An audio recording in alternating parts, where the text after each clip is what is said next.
General Casimero mga idol, magbabalik na sa Luna. Alam naman natin na kung saan ay pinag-uusapan talaga ang ating angas ng Pinas, na kung saan ay sa Setyembre ang laban nito. Well mga idol, kahit bagamat ay hindi pa nagkaroon ng formal na announcement ang kanyang promoter ang TBP, pero ngayon mga idol, usap-usapan at ayon sa ating mga pinagkakatiwalang source mga idol, etong si David Picasso daw ng Mexico ang makakalaban.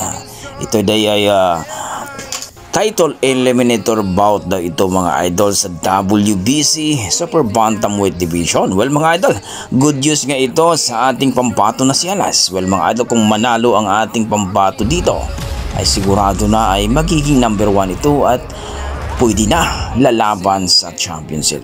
Yan talaga ang inaabangan ng ating mga boxing fans mga idol. Mga hitters man o mga solid ay talaga namang atat na at excited na ito na mapalaban si Cuadro Alas Angas ng Pinas. Well mga idol, mula nung nagkampiyon siya sa WBO Bantamweight at umakyat po sa Super Bantamweight ay hindi pa talaga siya natalo. 2 hapon na ang pinasuko mga idol at isang Aprikano mga idol ang pinataob sa Luna, itong si Pilipos, na kung saan mga idol talaga namang kinagigiliwan ng ating mga boxing fans itong si Casimero. Yun nga mga idol, sana daw ay itong si Casimero tuloy-tuloy na daw ang kanyang laban. Sana daw ay makalipat ito ng ibang promoter kagaya ni Mayweather at ni Bob Arum para mas madali daw mapalaban sa mga malalaking laban. Dahil nga mga idol, medyo matagal daw ang laban ni Casimero pagdating dito sa TBP. Maganda naman ang bayad ng TBP, pero pagdating sa laban ay mukhang mahina ito mag-match. Well mga idol, may punto naman ang ating mga boxing fans na kung saan ay itong si Casimero matagal na talagang hindi napalaban. Almost 8 months na po mga idol.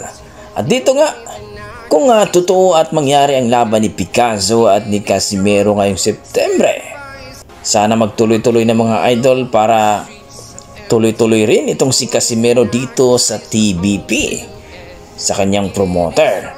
Na alam naman natin mga idol, ni marami pong nagsasabi na itong ating pambato na si Alas ay baka lilipat daw ito ni Mayweather. Kayo mga idol, ano masasabi nyo sa ating laban ni Alas ngayong Setyembre?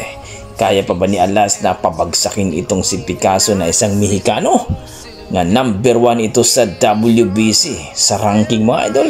I-komento mo na sa baba mga idol para ating pag-usapan. Alam naman natin itong si Casimero ay tinuruan din ito ni Mayweather Sr. nung nakaraan.